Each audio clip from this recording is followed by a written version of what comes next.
If someone said to me, should I start a blog? I'd be like, well, what do you know about podcasting and making videos? I suppose this is my 1 year blogiversary celebration. Got exciting things planned. I'm buying a second blog, which was not something I thought I'd be doing after the first year of blogging. I'm also planning to take a break. I haven't updated the podcast for about 3 weeks, I think. I uploaded to YouTube recently. When did I last update the blog? So why am I planning to take a break? One of the things I've learned is that you're in like a constant cycle of making things, even if people don't know that that's what you're doing. And as soon as I finish making something, I go straight into making the next thing. And if that takes several weeks to do, it just looks like you've fallen off the face of the earth. But it's actually just because it takes time to make things. And also, there's no magic finish line. So the other thing I've learned is that you sort of never stop testing. With that in mind, I am testing out a new setup right now for how I film and record my audio. So if the audio quality changes very suddenly, you'll know why. So this is not a listicle in order of importance. One of the things I've learned about blogging actually, and all content creation, is that everyone else wants their number one thing to be your number one thing. And I get that, because if someone gets results from something, they kind of want you to be as excited about that thing as well. Ironically, I'm going to talk a lot about podcasting and YouTube, because those are kind of like my primary platforms now rather than actually blogging. If someone said to me, should I start a blog? I'd be like, well, what do you know about podcasting and making videos? But at the same time, just because something works for someone else doesn't mean that it works for you. And also, quite often, something is not working for someone else, but they're still recommending it to you. That's one of my favorite things, is where someone's like, I have no idea how I achieved these results, and we've only just met, but here's an affiliate link to this book on Pinterest. It's only £5. And in fact, they don't even do that, because they don't tell you up front it's an affiliate link. And it's a great way to meet people online. I suppose we could talk about Pinterest. Like, one of the first things that I tried to do to promote my blog was using Pinterest. At first, I thought it was amazing. I was saying to everyone, why are you not doing this? You've been blogging all these years and you're not on Pinterest. What are you doing? Because I went from like 0 to hundreds of thousands of views, or over 100,000 views, in a very short space of time. I feel like it was less than 30 days. But then when I actually drilled down into the data after that experiment, the conversion was shocking. It was actually like something like less than 0.01% of people, or less than 1% of those views were actually people then clicking through and reading any of the blog posts. I came to realize that Pinterest is basically like this circle of people trying to convince other people to leave the website. Pinterest don't want you to leave their website. In fact, all of the social media platforms want you to spend as much time as possible. And I think that's why I've drawn more to like podcasting, YouTube and blogging than I am to, say, Instagram or Pinterest. Because I know some people say YouTube punishes you if you don't upload. I don't actually agree with that. Your podcast host definitely don't punish you if you don't upload regularly. It's not like they send someone around to your house to be like, what are you doing? Where's your latest episode? The whole point of having a blog is that it is your own platform. And so if you need to take a time out or whatever, you control that completely, even if you convince yourself at the start that you don't have any control over it and that you're at the mercy of all those people who are not reading your blog because they're on Pinterest trying to convince someone else to read their blog. And I think that's a fundamental flaw with Pinterest at its core in the way that it was originated, which is that, I mean, have you ever thought to yourself, I really want to watch something right now. I think I'll go and watch a video pin on Pinterest. So if I want entertainment or education, I go to YouTube. And if I want to listen to something on a walk, I download a podcast. I don't listen to Pinterest, if that makes sense. So I actually went off that quite quickly because I felt like I was being punished. If I couldn't afford to spend a lot of time there, I noticed that my views just crashed and it was fairly immediate. I understand why they want you to spend a lot of time on their platform, because then you get exposed to a lot more advertising and that's how they earn their revenue and everything. But I don't really agree with them punishing the very creators that they want to use the platform every time they have to take a step away, because that's just poison. So here we are instead. The other thing is that anything that I'm going to talk about, it's not in sections of like, oh, well, these are the things that I learned technically about how to do this administrative or design thing. And it's not split into, this was a personal development lesson, this was a time management lesson. I also thought I knew a lot in theory before I became a content creator, because I'd researched for 6 years how to start a blog and a podcast and make videos and all these things. But I've definitely learned that doing all of those things in practice is very different. So you should get started now if you truly want to learn anything. I thought I was organized a year ago. I was not. And the scary thing about that is that even in complete disarray, I was actually still far more organized than most of the people I know. But I think I was a duck, calm on the surface and paddling madly underwater, if you're wondering where I was going with that, across the pond, apparently. So I completely overhauled the way I approached my time in January 2021, and we're coming up on 5 months with my new system. It's working pretty darn good. But also becoming a content creator has changed me a lot personally. And that's another thing where, again, if you'd said to me like a year ago, have you got things figured out? The reason that I started blogging wasn't because I thought I was perfect and I'd reached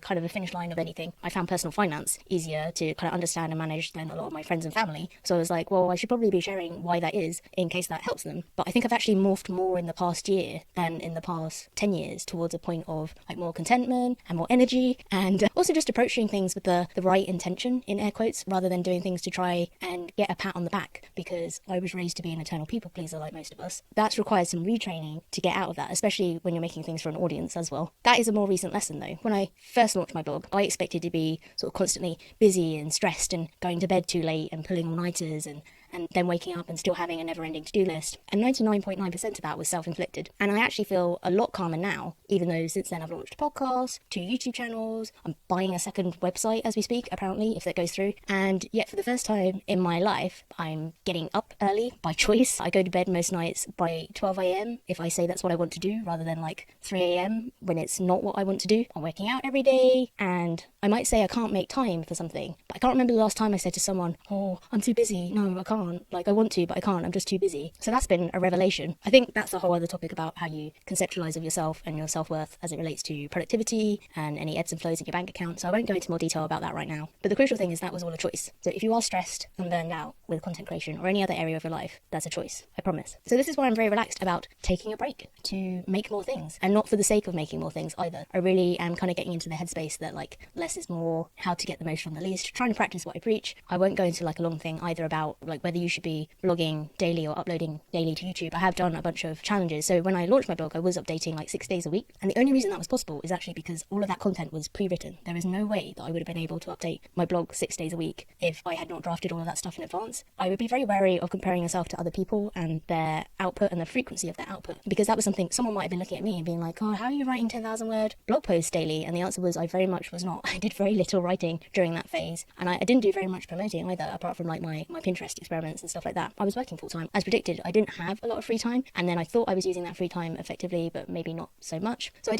don't try to be everywhere, and I don't try to be everywhere every day. I would like to do something in future if it's helpful to anyone else in the same boat about the daily upload challenges that I've done on YouTube, because I've probably done 3-4 of those. Each time they were fairly spontaneous, and they weren't a thing of like, oh, I must do this because, you know, someone's making me do it. But I definitely learned a lot from doing those. And I think there is benefit to quantity over quality.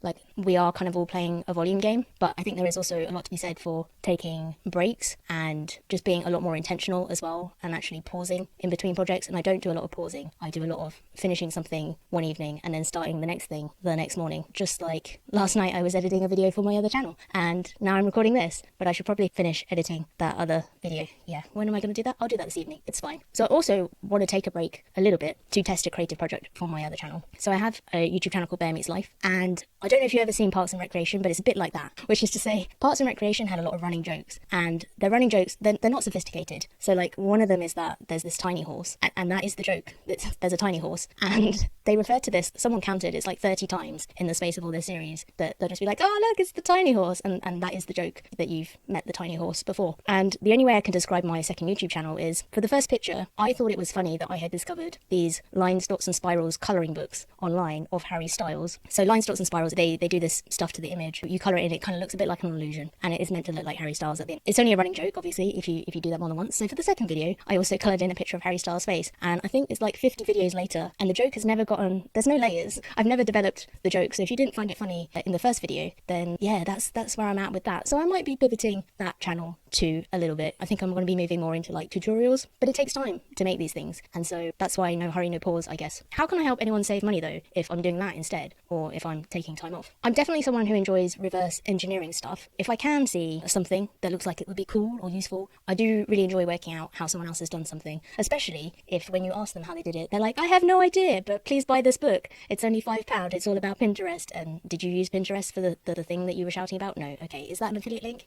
Did I ask for your... No, never mind. A lot of the stuff we're trying to do is actually quite simple. It's just that we don't have the knowledge, and we don't even know where to start looking for the knowledge. In any of my experiments, even if they start out in an area that isn't really to do with money, if I learn anything, I do always try to share that and bring that back to Save Like a Bear. But also, you can't help anyone else if you don't look after yourself. I very much belong to that school of thought. I know I'm not the only person saying that. I'm just trying to practice what I preach. And if you have been following along and you are hoping for new installments, this would be your opportunity to catch up on the podcast and the YouTube channel. You can go and watch some Parks and Recreation style humour on my other channel if you like. You'll hear me saying things like, I need to learn to relax in my old podcast episodes, and if I work out how to do that, I'll share it with you. And here I am. I worked it out, and so it's good to do what you say you're going to do. I thought I was making a podcast and a channel and a blog. We'll get to in a second how I've talked a lot about podcasting and YouTube after my 1 year of blogging, but it's also become kind of a diary indirectly, because I can actually track my own mindset changes where I realised I have a problem with productivity or hustle culture or a scarcity mindset. If you listen and or watch everything that I've done in order, what you're actually receiving is my journey live in action, and what your journey could be if you too need to go through that process. I'm also going to take a course during my time out. If this all sounds suspiciously like not time off at all, then just refer to everything that's come before. before, this is kind of how I roll. I'll be taking notes on that course. I haven't taken any kind of course since last year. I took a couple last year. One of them was from an entrepreneur and stock photographer named Kayla. That was really helpful. She's where I get free stock photos from. It's a service called Ivory Mix. I can leave links to that. There'll be affiliate links, by the way, that you did not ask for. So that's how that happens. Okay, I realise now. Am I part of the problem? Anyway, she has a really good YouTube channel. You know, I mentioned at the start, there's no magic finish line. And so not only do you never stop testing, I think you never stop learning, like whether it's blogging or anything else. So that's why I'm going to be taking another course. So I have rambled quite a bit about podcasting and YouTube. And that's because I was very quickly drawn to that because the nature of blogging has changed so much. I think when I first had the idea to have a blog, it was 2014.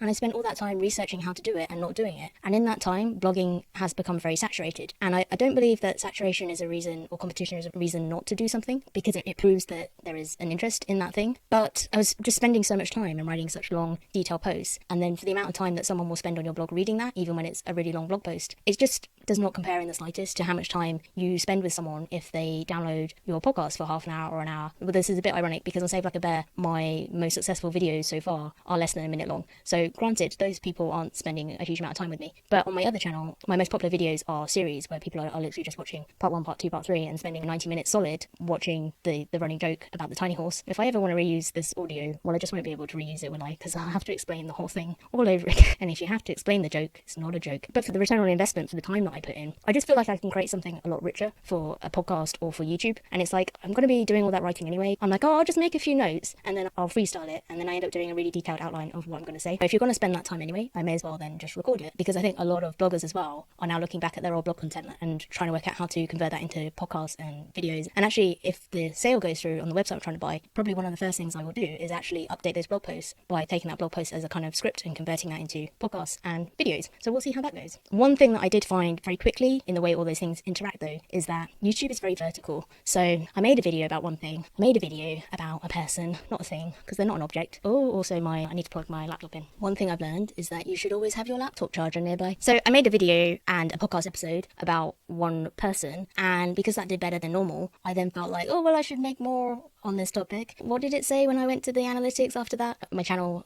the views had gone up by like 6,000% or something stupid. So then you think, oh, well, I'll keep doing that then. And every time I tried to step outside of that, I'd get 0 views. YouTube really likes it if you do stay in these narrow lanes. And a lot of the social media platforms do like it if you stay in these very narrow lanes. What does that then mean for my blog though? Because my blog was meant to be, where I put the show notes for the podcast and where I embed my videos. For anyone landing on the blog that hasn't kind of come on that journey with you, you haven't got very much time on our homepage to kind of like onboard people and let them know what to expect from this blog and what are they doing there. I just imagine that it was very confusing for some people. It was confusing for me. I'm the one who's been making all this stuff. So I thought I'd talk about that and peel back the veil, curtain, screen cover, whatever. Don't